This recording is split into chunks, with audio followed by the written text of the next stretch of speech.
आप सभी का स्वागत है मनीषोमेट्री यूट्यूब चैनल पर। हम लोग बात कर रहे हैं मैथमेटिक्स के प्रीवियस ईयर क्वेश्चंस की सीरीज। आज हमारी तीसरी क्लास है। आप सभी लोग पूरे क्वेश्चंस नोट किया करो और जितने क्वेश्चंस मैं कराऊंगा आपके लिए एक एक क्वेश्चन इंपॉर्टेंट है। आप लोग उन क्वेश्चंस को लगाया करो और उन पर ज़्यादातर प्रैक्टिस किया करो, क्योंकि ये प्रीवियस ईयर क्वेश्चंस हैं और आप सभी के लिए बहुत ही उपयोगी क्वेश्चन हैं आपके एग्ज़ाम्स के लिए। तो चलिए हम लोग बात करते हैं आज का पहला क्वेश्चन, और ये हमारे ऑफलाइन क्लासेज हैं और ये नंबर आपका है।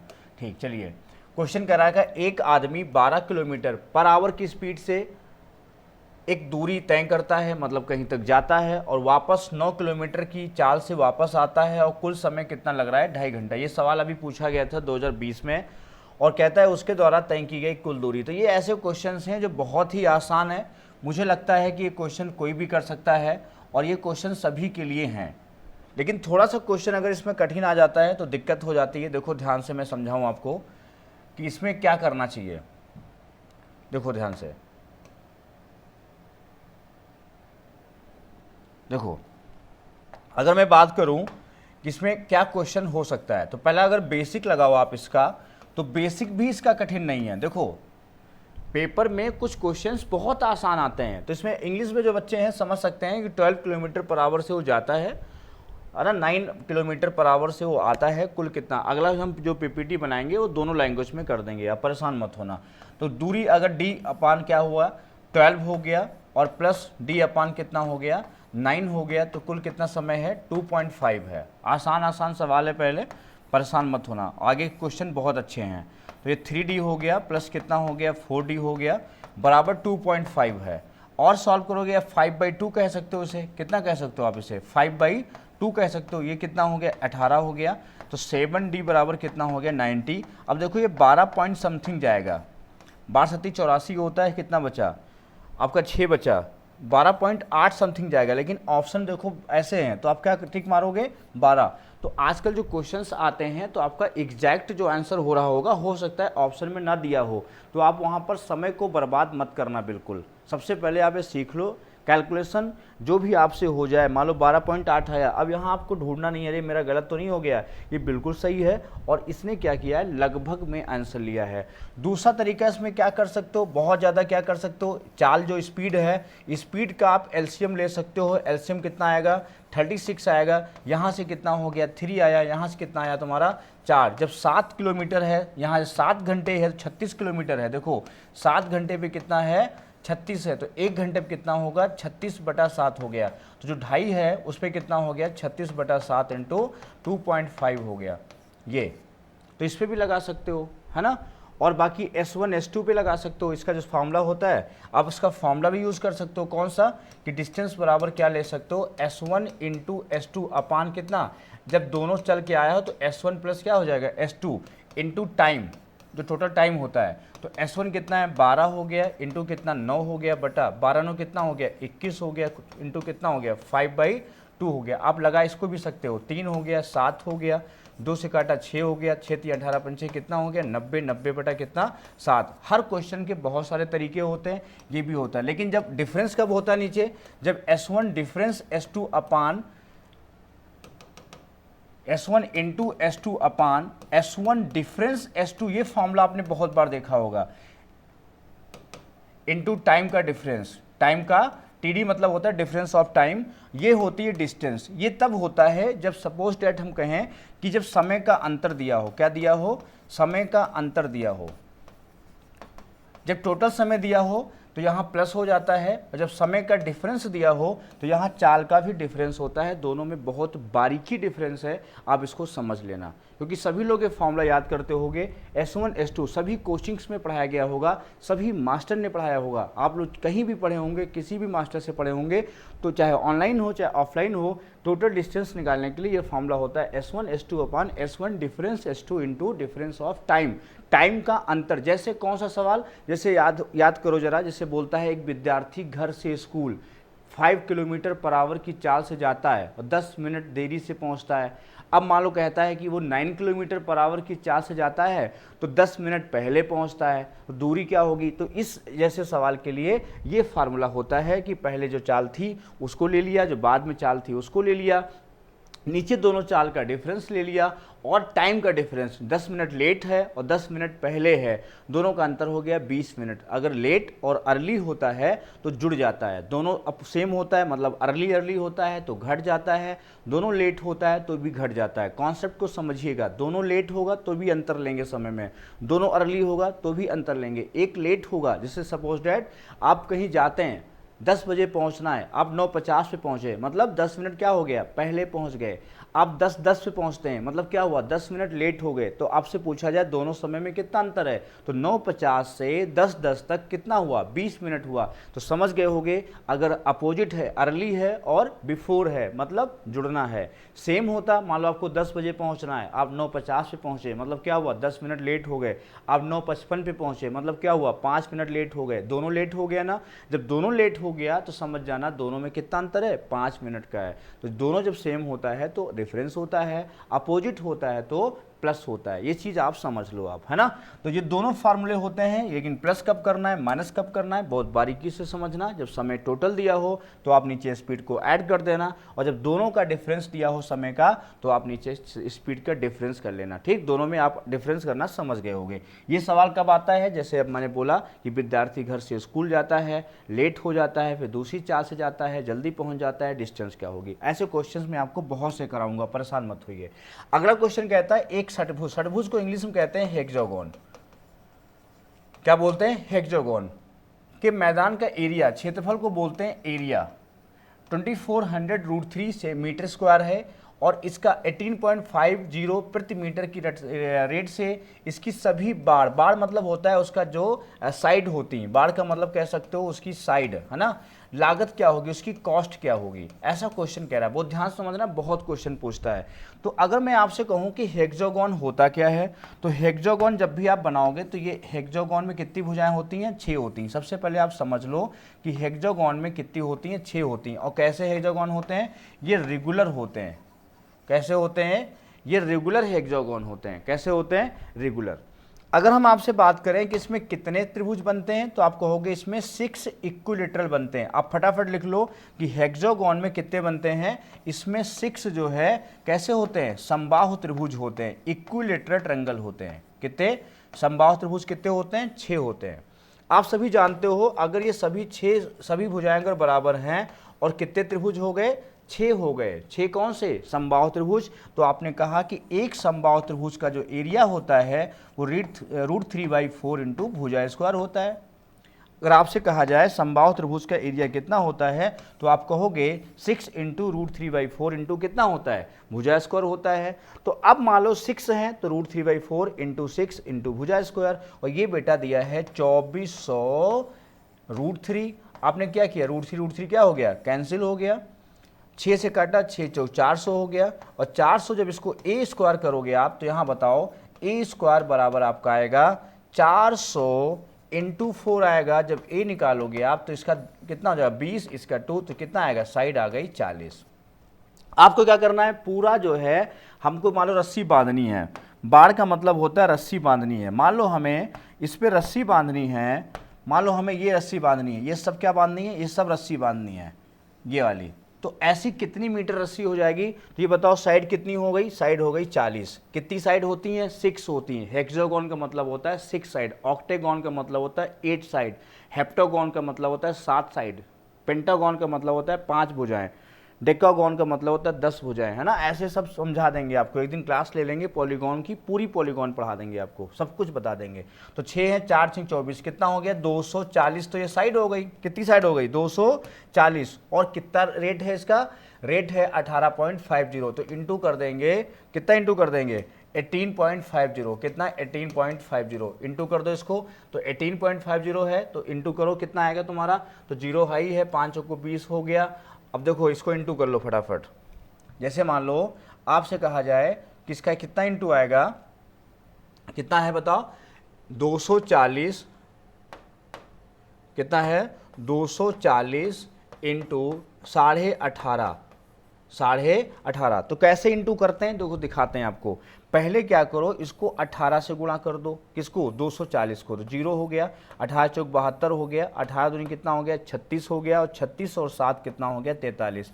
अब 98 की बात कर रहा है तो इसका 120 इसमें ऐड कर दो, कितना ऐड कर दो 240 को 98 से गुणा करेंगे तो इसका आधा हो जाएगा, तो 120 जोड़ देंगे तो 0 हो गया, 2 2 4 3 1 4, 4440 हो जाएगा।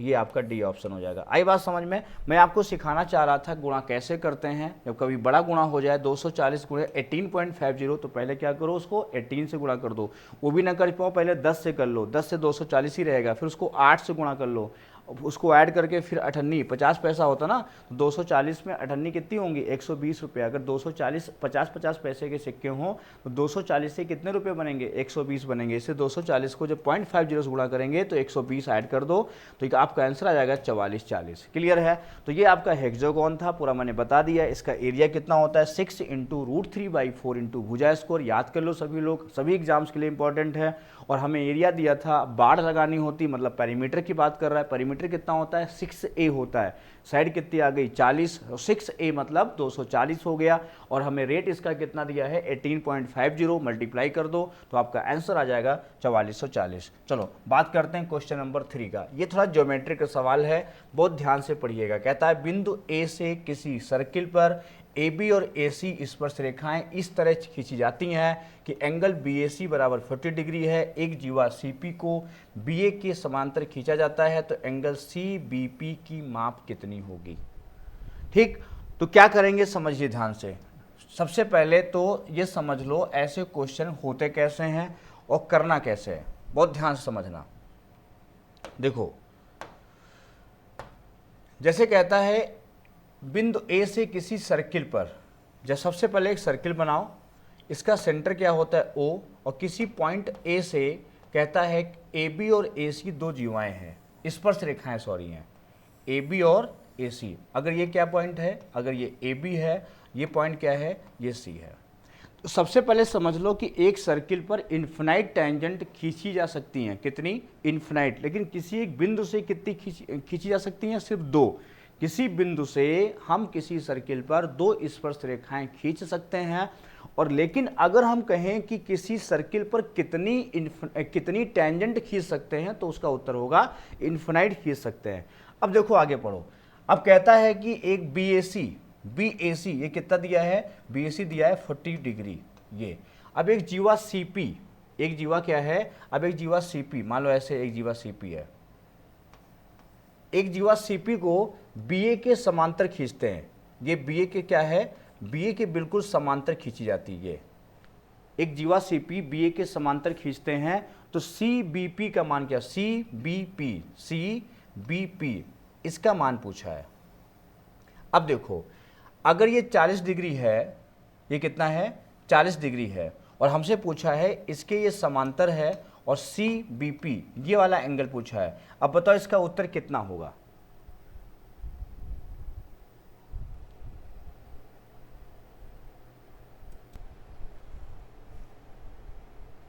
तो इसका उत्तर क्या होना चाहिए आपके हिसाब से? तो इसको कैसे, बहुत से तरीकों से इसको हम सॉल्व कर सकते हैं। तो सबसे बेहतरीन तरीका ये है, देखो आपको पता है कि जैसे जेड जब बनता है तो ये आपका कैसा कोण होता है, एकांतर कोण होता है। जैसे जेड आकृति जब बनती है तो ये अल्टरनेटिव एंगल होते हैं। कैसे होते हैं? अल्टरनेटिव एंगल होते हैं, एकांतर कोण होते हैं। एक चीज़ बताओ आप, अगर हम इसको थोड़ा आगे बढ़ा दें ये, तो ये अगर एंगल कितना है तुम्हारा, अगर ये 40 है तो ये कितना होगा, ये 40 डिग्री होगा। ठीक, और ये तुम्हारा एंगल कैसा बनेगा, ये बनेगा तुम्हारा शीर्षाभिमुख कोण। इसको क्या बोलते हैं, वर्टिकली अपोजिट बोलते हैं। ये अल्फा है तो ये भी अल्फा होगा। अब देखो ये 40 है तो ये भी क्या हो गया, ये भी 40 हो गया, क्योंकि ये लाइन तुम्हारी सीधी हमने बना दी है बाहर, और ये लाइन तुम्हारी इसी इधर जाएगी, तो ये 40 है तो ये भी कितना होगा 40। अब देखो एक थ्योरम और होती है कि किसी जीवा द्वारा, किसी कॉर्ड द्वारा, ये कॉर्ड है और ये टेंजेंट है, तो किसी कॉर्ड और टेंजेंट के द्वारा जो एंगल बनता है उसी कॉर्ड द्वारा सरकमफ्रेंस पे बने एंगल के बराबर होता है। अगर ये थीटा है तो ये भी क्या होगा, थीटा हो गया। किसी कॉर्ड द्वारा टेंजेंट से बना एंगल कॉर्ड द्वारा सरकमफ्रेंस पर बने एंगल के बराबर होता है। इस चीज़ को ध्यान रखिएगा। तो अगर ये थीटा है तो भी थीटा होगा। अब ये 40 है तो भी कितना होगा 40, क्यों? क्योंकि यहाँ पर क्या बोला है, यहाँ पर बोला है कि ये जो कॉर्ड है, ये जो कॉर्ड है, देखो ये कॉर्ड है और ये तुम्हारा क्या है, ये टेंजेंट है, तो इसके बीच कितना एंगल बन रहा है 40 बन रहा है। तो इसके द्वारा सरकमफ्रेंस पे बना एंगल भी कितना होगा, अगर ये 40 है तो ये भी कितना होगा 40 होगा। देखो कितना बढ़िया क्वेश्चन एसएससी ने पूछा था। आप सभी लोग ऐसे क्वेश्चंस पे बहुत ज़्यादा प्रैक्टिस करो।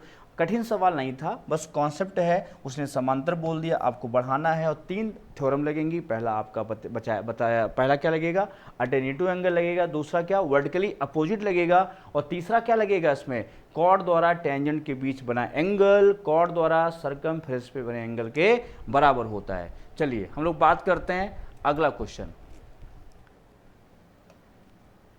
क्वेश्चन नंबर 4 कहता है कि 12,000 रुपये की राशि पर 12% प्रतिवर्ष की रेट से 1/4 वर्ष में पंचमासिक मतलब 5 महीने के रूप में संयोजित कंपाउंड इंटरेस्ट और सिंपल इंटरेस्ट के बीच का क्या डिफरेंस होगा। आजकल क्वेश्चंस पता है पूरा निचोड़ पूछता है, मतलब अगर आपको चैप्टर के बारे में नहीं पता है तो क्वेश्चन आप लगा नहीं पाओगे। तो सबसे पहले देखो क्या है, प्रिंसिपल कितना दिया है, इसमें प्रिंसिपल दिया है 12,000, कितना दिया है, इसमें जो प्रिंसिपल दिया है वो प्रिंसिपल दिया है कितना 12,000 रुपया। क्लियर है, प्रिंसिपल कितना दिया है 12,000, और रेट कितना दिया है, रेट दिया है 12% वार्षिक। क्या दिया है 12% वार्षिक, और समय कितना दिया है 1/4 वर्ष बोले तो 12 और 3 15 महीने, कितना दिया है 15 मंथ दिया है। अब देखो पंचमासिक मतलब 5 महीने पे ब्याज लग रहा है, तो 5 महीने पे लग रहा है तो कितना बनेगा, तो n बराबर कितना आएगा 3। n और t अलग अलग होता है। t क्या होता है, t मतलब होता है जितने महीने के लिए ब्याज लगाया गया, और n क्या होता है कितनी बार ब्याज लगा, क्योंकि कंडीशन क्या कहता है कि हर 5 महीने बाद ब्याज लगेगा। अगर बोलता है हर 6 महीने पर लगेगा तो हम कुल समय को 6 से भाग करते, अगर तिमाही क्वार्टरली बोलता तो हम उसे 3 से भाग करते, लेकिन हमें 5 महीने पे बोला है तो हम कुल समय को किससे भाग करेंगे 5 से भाग करेंगे, 5 से डिवाइड करेंगे, और कुल है कितना 15 महीने है तो 5 से डिवाइड करेंगे तो n मतलब 3, कितनी बार ब्याज लगेगा 3। अब रेट को चेंज कर लेंगे, 12 महीने पे कितना है, 12 महीने पे 12% है तो 5 महीने पे कितना हो जाएगा 5%। ये 2 काम हम करेंगे, पहला तो हम रेट को चेंज करेंगे, दूसरा हम टाइम से n पर जाएंगे। टाइम अलग चीज होता है और n अलग चीज होता है। जब वार्षिक रेट होता है वार्षिक, और ब्याज की गणना भी वार्षिक होती है, ब्याज भी इंटरेस्ट भी कैलकुलेट होता है एनुअली, तो उस कंडीशन में n बराबर t होता है। बाकी जगहों पर ऐसा नहीं होता है। तो कितनी बार ब्याज लगेगा 3 बार। रेट कितना आ गया 5%। अब मुझे इसका डिफरेंस चाहिए, देखो कितना आसान सवाल है, डिफरेंस चाहिए। डिफरेंस कैसे निकालते हैं, इसका सूत्र भी होता है PR² इंटू 300 प्लस R, इसका सूत्र भी होता है अपान 100³। आप इससे भी लगा सकते हो। अब रेट कितना रखा जाएगा 5%, ना कि 12%, क्योंकि रेट क्या हो गई है चेंज हो गई है ना। इसको भी लगा सकते हो। अदरवाइज आप बहुत अच्छा तरीका मैं बताता हूँ, 12,000 रुपये कितना रुपया है 12,000 रुपये है, कितना रुपये है 12,000 रुपये है, और कितना रेट बोला है 5%, कितना है 3 बार, इस पे लगाओ 5%, इस पे 5% और इस पे कितना 5%, कितना आएगा 12 पंचे 60, कितना हो गया 600, 6 पंचे 30, 3 5 3 15, 1.5। अब इसको गुणा करेंगे, किससे गुणा करेंगे इंटू 331 से गुणा कर देते हैं। पहला वाला काट देंगे, जब डिफरेंस निकालेंगे तो क्या करेंगे पहला वाला कट कर देंगे, कितना आएगा 30 × 90 प्लस 1.5 बराबर कितना 91.5। ये आपका एग्जैक्ट आंसर हो जाएगा। आई बात समझ में। तो ये आपके पास ऑप्शन भी है 331। 2 साल की कोडिंग क्या होती है 2,1। मेरा पूरा वीडियो आप देखोगे कंपाउंड इंटरेस्ट का आपको मिल जाएगा 331। 4 साल कितना होता है 4641। ये सब कोडिंग होती है ना। इसको आप तैयार करो, आपका बहुत जल्दी आंसर आएगा। तो 91 पॉइंट कितना है 50। ये डी ऑप्शन देखो क्या हो गया बिल्कुल करेक्ट हो गया ये वाला। चलो बात करते हैं अगला क्वेश्चन। क्वेश्चन नंबर 5 पढ़ो क्या कहता है। त्रिभुज ABC की भुजाओं AB और AC को क्रमशः D और E बिंदुओं तक बढ़ाया जाता है। त्रिभुज जो ABC है, त्रिभुज ABC की जो भुजाएं हैं कहाँ तक बढ़ाते हैं, त्रिभुज ABC की जो भुजाएं हैं उनको हम D और E तक बढ़ाते हैं। इसको D तक बढ़ाया है और AC को E तक बढ़ाया है। अब कहता है सी बी डी और इसका सम द्विभाजक मतलब एंगल बाइसेक्टर करते हैं। और जब एंगल बाइसेक्टर करते हैं, मेरा ज्योमेट्री का पूरा वीडियो देखोगे, यूट्यूब पर ही पड़ा है, मैंने कहा था जब बाहर के एंगल का विभाजन होता है, अगर ये एंगल थीटा है तो ये कितना होता है 90 प्लस थीटा बाई 2 नहीं होता है, क्या होता है 90 माइनस थीटा बाई 2 होता है। लेकिन अगर ये वही चीज़ क्या करे, आंतरिक विभाजन कर दे, आंतरिक कर दे, ध्यान रखना आंतरिक होगा तो यही थीटा है तो क्या लिख जाओगे 90 प्लस थीटा बाई 2 होता है। आंतरिक विभाजन होता है तो 90, इंटरनल डिवीजन होता है तो 90 प्लस थीटा बाई 2 होता है। और बाहरी का विभाजन होता है, बाहर के एंगल का मतलब एक्सटीरियर एंगल का बाइसेक्ट होता है तो 90, बाहर है तो माइनस, अंदर है तो प्लस, ऐसे याद रखो, है ना। अब देखो तो कोण P का मान ये P पे कट रहा है तो कितना एंगल दिया है, एंगल ये 72 दिया है, ये कितना दिया है 72 दिया है। तो समझ गए होगे आप, कोई कठिन सवाल नहीं है। क्या करना होगा इसमें 90 में से कितना घटा देंगे, इसका आधा कितना हुआ 36 हटा देंगे तो ये बताओ कितना, 10 में 6 गया 4, यहाँ बचा 8 में 5 3 8, 54 डिग्री आंसर हो जाएगा। इसका ए ऑप्शन क्या हो जाएगा, बिल्कुल सही हो जाएगा। चलिए बात करते हैं अगला सवाल। कहता है एक वस्तु का अंकित मूल्य 600 रुपया है। देखो अंकित मूल्य को बोलते हैं एमआरपी। एमआरपी किससे बनता है, सीपी से बनता है। और 25% का डिस्काउंट है और 30 रुपये की हानि है, तो हानि परसेंट कितना हो गया। अब डिस्काउंट कितना है 25%। अब देखो 25% का डिस्काउंट कितना, डिस्काउंट किस पर होता है, एमआरपी पर होता है। डिस्काउंट किस पर होता है, एमआरपी पर होता है, ध्यान रखिएगा। तो 25% कितना हुआ, 1/4 हुआ, 1/4 कितना हुआ 15, 150 का डिस्काउंट हुआ तो कितना बचा 450। ये क्या हो गया, ये एसपी हो गया। अब देखो लॉस कितना बोला है, 30 रुपये का लॉस है। लॉस क्या होता है, एसपी में जुड़ता है तब सीपी आता है, ध्यान रखिएगा। एसपी में लॉस जुड़ता है तो सीपी आता है, एसपी में प्रॉफिट घटता है तो सीपी आता है। लॉस जुड़ता क्यों है, देखो जैसे मैंने कहूँ कि कोई चीज़ 12 रुपये की बेची और 3 रुपये का नुकसान हो गया, ऐसे सोचो 12 का बेचा और 3 का लॉस हो गया। वो चीज़ कितने की थी, 15 की थी। मैं बोलूँ 20 का बेचा और 2 का फायदा हो गया, कितने का था, 18 का था। ऐसे सोचा करो। तो 450 का बेचा है, 30 का नुकसान हुआ, 30 जुड़ जाएगा, कितना हो जाएगा 480। तो सीपी पूछा है, तो पूछा है हानि परसेंट, तो ये सीपी हो गया। तो हानि परसेंट कितना हो गया, लॉस कितना है 30 है, और किस पर निकालोगे, सीपी पर। प्रॉफिट या लॉस परसेंट किस पे निकलता है, सीपी पर, ध्यान रखिएगा। तो गुणे कितना हो जाएगा 100, ये कैंसिल कर दो और ये 3 से काटो 16, 100/16 आ जाएगा। और 100/16 निकालोगे, 16 पंचे 16 छक्का 96, 6.25%, या 6 सही 1/4% भी कह सकते हो। क्लियर है। तो क्या करना होगा, एमआरपी पर डिस्काउंट होता है, एसपी आ गया। अगर लॉस दिया है तो एसपी में लॉस जुड़ जाएगा। अगर 480 आ गया, लॉस परसेंट किस पर निकालेंगे, सीपी पर, तो 480 नीचे हो जाएगा। चलो बात करते हैं क्वेश्चन नंबर 7। कहता है 72 वस्तुओं को बेचने पर 8 वस्तुओं के सेलिंग प्राइस के बराबर लॉस होता है, लॉस परसेंट क्या होगा, हानि परसेंट क्या होगा। तो देखो कभी भी बोला है 72 को बेचने पर, 72 का जो एसपी है ये बराबर है 8 के, 72 वस्तुओं को बेचने पर 8 वस्तुओं के बिक्री मूल्य के बराबर लॉस होता है। ध्यान रखिएगा, जैसे एक वस्तु होती, बहुत ध्यान सुनना, एक वस्तु की जब बात होती है तो हम जानते हैं फायदा एसपी होता है CP plus profit minus profit या लॉस, ये सूत्र होता है। अगर एन वस्तुएं होती हैं तो यही फॉर्मूला हो जाता है एन इंटू एस पी बराबर n into c p plus minus, अगर एक्स वस्तुएं एम वस्तुएं हैं तो प्रॉफिट या लॉस। ये फॉर्मूला याद रखना, यही शॉर्टकट होती है इसकी। बात समझ गए। तो क्या करेंगे, यहाँ पर हम आपका सवाल पुट कर रहे हैं। तो 72 वस्तुएं बेचता है तो 72 क्या करेंगे, 72 का एसपी ले लेंगे तो 72 का सीपी भी आएगा, 72 क्या आएगा, सीपी भी आएगा।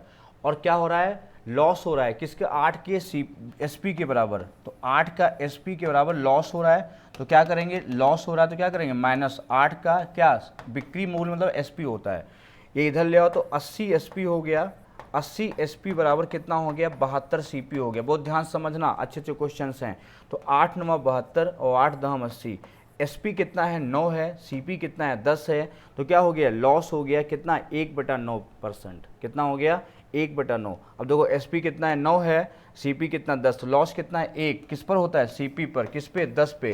तो कितना आएगा 1/10, सॉरी कितना आएगा 10% आएगा, कितना आएगा 10% लॉस हो जाएगा, ये 10% लॉस। ठीक है, चलो बात करते हैं अगला सवाल।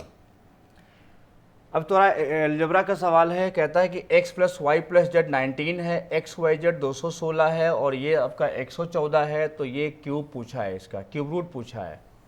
तो ये तुम्हारा फॉर्मूला होता है, इस फॉर्मूले में लगाना है इसको। जैसे x plus Y plus z कितना दिया है, 19 दिया है, और हम जानते हैं कि x cube plus y cube, देखो फॉर्मूला क्या होता है, plus Z cube minus 3xyz। ये जो फॉर्मूला होता है वो तुम्हारा x plus Y plus z होता है। ब्रैकेट में क्या होगा, एक तो ये हो गया तुम्हारा x plus Y plus Z, यहाँ होता है x square plus Y square plus कितना Z square minus X Y, bracket लगा लो तो प्लस वाई जेड और प्लस क्या हो जाता है, जेड एक्स हो जाता है। ये तुम्हारा फॉर्मूला होता है पूरा। अब मान पुट करो अगर, तो ये तुम्हारा x प्लस वाई, इसका क्यूब चाहिए ना तुम्हें, तो यहाँ पे तो मान पता नहीं है, तो हमें ये पता है, देखो तो ये पुट कर दो, या एक्स वाई जेड हमको पता है, तो यहाँ से ये मान निकाल लेंगे हम। तो x cube plus y cube, वैसे जल्दी भी हो जाते हैं, बहुत से तरीके हैं। तो 3 इंटू कितना हो जाएगा, ये 216 हो जाएगा, बराबर ये कितना हो जाएगा तुम्हारा x plus Y plus z, कितना दिया, ये 19 दिया है। और ये देखो स्क्वायर नहीं दिया है, स्क्वायर इससे निकालेंगे, जो स्क्वायर निकालेंगे किससे हो जाएगा, तो 19 का स्क्वायर 361 होता है, और इसका 114 इसमें घटा दो, क्योंकि जब सॉल्व करेंगे x plus Y plus z का स्क्वायर सूत्र क्या होता है, x square plus Y square plus z square plus 2, तो इसका डबल कर देंगे तो 200 कितना हो जाएगा, 214 दूनी 28, 228 हो जाएगा। उसका क्या करो, बाई 2 कर दो, तो घटाओ, इसमें कितना आएगा, 8 3 11 है ना, यहाँ बचेगा 5 में 2 गया 3 बचेगा, यहाँ बचेगा तुम्हारा 133 आएगा। देखो सुनो मेरी बात, क्या मैं कहना चाह रहा हूँ, x plus Y plus z का जब स्क्वायर करेंगे तो क्या बनेगा, देखो सूत्र x square plus Y square plus z square plus 2 into क्या बनेगा, x y plus Y z plus z x, ये सूत्र बनता है। प्लस क्या बनेगा, प्लस यहाँ पे जेड एक्स लिखा है, जेड एक्स। अब जेड एक्स बन गया तुम्हारा, तो मान रखो इसमें, देखो तो ये कितना आ गया, 19 का 361 हो गया, ये तुम्हारा क्या बना, 114 का डबल कितना हुआ, 228 हो गया, घटा दिया है ना। और हमें क्या चाहिए तुम्हें, हमें चाहिए तुम्हारा किसका मान, हमें चाहिए तुम्हारा इसमें x y, x square plus Y square plus z square चाहिए तुम्हें। तो यहाँ कितना हो गया, 361 माइनस कितना, इसका डबल घटा दो, कितना आया तुम्हारा 133, इसका मान आएगा तुम्हारा 133, कितना आएगा 133 माइनस ये दिए तुम्हें कितना 114, ये पूरा सॉल्व कर लो आप। तो कितना आएगा, x cube plus y cube plus कितना जेड क्यूब माइनस कितना हो जाएगा, 16 3 48, ये तुम्हारा 648 हो जाएगा, बराबर ये कितना हो जाएगा तुम्हारा 14 है 33 है, तो 20 6 और 6 20 13 6 कितना हो जाएगा, 13 6 19, तो 19 का फिर स्क्वायर कितना हुआ, 361 फिर हो जाएगा, ये जुड़ जाएगा आपका। तो तुम्हारा कितना बैठेगा, x cube plus y cube plus कितना जेड क्यूब, तो बराबर कितना आएगा 8 8 1 9 हो जाएगा, 6 और 6 4 10 हो जाएगा, 6 3 9 1 10, 1009 आ जाएगा। सही है, तो 1009। अब हमसे पूछा है इसका क्यूब रूट, तो क्या हो जाएगा 1009 प्लस 216, तो 1009 प्लस 216, तो कितना हो जाएगा 9 6 15, 5 है आखिरी में, 5 ही होगा ये 35, तो 9 6 15 1 1 2 है ना, 1225 कितना होता है 35 का होता है। ठीक, एग्जैक्ट आंसर है, 5 से मिला लेना, 5 ही उत्तर आएगा। बाकी इसके बहुत तरीके हैं, हम आपको C9 मेथड से बता देंगे और बहुत से तरीके हैं, है ना, लेकिन अभी बेसिक आपको सिखा रहे हैं, फिर ट्रिक भी सिखाएंगे आपको। अब कहता है ए और बी एक कार्य को 25 दिनों में पूरा कर सकते हैं। देखो ए प्लस बी कितने दिन में कर सकते हैं, 25 दिन में पूरा कर सकते हैं। अब क्या कहता है तुम्हारा कि बी अकेले उसी कार्य के 33 से ही 1/3% को 15 दिन में कर सकता है। बी मतलब बी क्या करता है, बी उसी कार्य का 33 मतलब 1/3 कै दिन में करता है, 15 दिन में करता है। कै दिन में करता है, 15 दिन में करता है। कितना भाग, 1/3, तो पूरा काम कितने दिन में करेगा, 45 दिन में करेगा। कै दिन में, 45 दिन में। तो कहता है ए अकेले उसी काम को 4/15 को कितने दिन में पूरा करेगा। ए के बारे में पूछा है। देखो तो पहले इसका एलसीएम ले लो, तो कितना आएगा 15 तियाँ 45, 45 तियाँ कितना, यहाँ कितना बैठ रहा कॉमन 45 एलसीएम हो गया। यहाँ कितना हुआ 3, यहाँ कितना हुआ 1, तो यहाँ पे ए की क्षमता कितनी हो गई 2, क्योंकि बी की क्षमता कितनी है 1, तो ए की क्षमता आ गई 2। अब ए कितना काम करता है, 2 करता है, हमको इसका 4/15 काम करवाना है। 45 का 4/15, तो 15 तियाँ 45, कितना काम हुआ 12। कौन करेगा, ए 2, कितना आंसर आएगा, 2 से भाग कर दोगे 6 आएगा। ये तुम्हारा 6 दिन पूरा कर सकता है। ए अकेले उसी काम का 4/15 को कितने दिन में, तो ए की क्षमता कितनी आ गई अच्छा वहाँ हम गलत कर दिए हैं, बहुत ध्यान समझना, पूरा सवाल हमने जो है चौपट कर दिया है, हमने यही कैल्शियम ले लिया, गड़बड़ कर दिया। चलो कोई बात नहीं, एक्चुअली मैं सवाल में पहले से लगा के तो आता नहीं हूँ बाकी की तरह। तो यहाँ पे a 1/3 कितना है, 15 पूरा कितना हो गया 45, इसका एल्शियम लेना था तुम्हें, मुझे लग रहा था कुछ हम गड़बड़ कर रहे हैं। तो 5 25 और 5 9 45, तो 5 कॉमन हो गया, प्लस यहाँ 5 यहाँ 9 45 फिर हो गया, तो कुल ये काम हो गया। तो यहाँ कितना आ गया 5 25 5, यहाँ 9 आ गया, और यहाँ कितना आ गया 45, यहाँ 5 आ गया। तो ए 5 काम करता है, दोनों कितना काम करते हैं 9, तो ए कितना काम करेगा 4 काम करेगा। अब मुझे इसका 4/15 चाहिए, तो 5 × 45 का कितना 4/15 चाहिए, तो 15 तियाँ 45 हो गया, 4 तियाँ 12 पंचे कितना काम हो गया 60 हो गया। अब 60 काम कौन करेगा, 4 के हिसाब से कितना करेगा 15 आंसर आएगा, ये ए ऑप्शन हो जाएगा। ठीक, टाइम एंड वर्क में आप समझ गए होंगे, a + b 25 दिन में काम करता है, a जो है 1/3 करता है 15 दिन में, तो पूरा काम करेगा 45 दिन में। और समय का जब एलसीएम लेते हैं तो वो कार्य होता है, तो 5 × 45 क्या हो गया कार्य हो गया।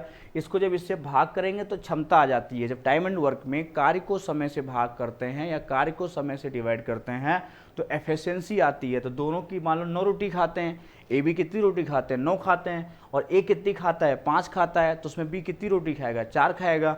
और 5 × 45 की 4/15 रोटी खिलानी है, तो 5 × 45 का 4/15 कितनी रोटी होगी 60।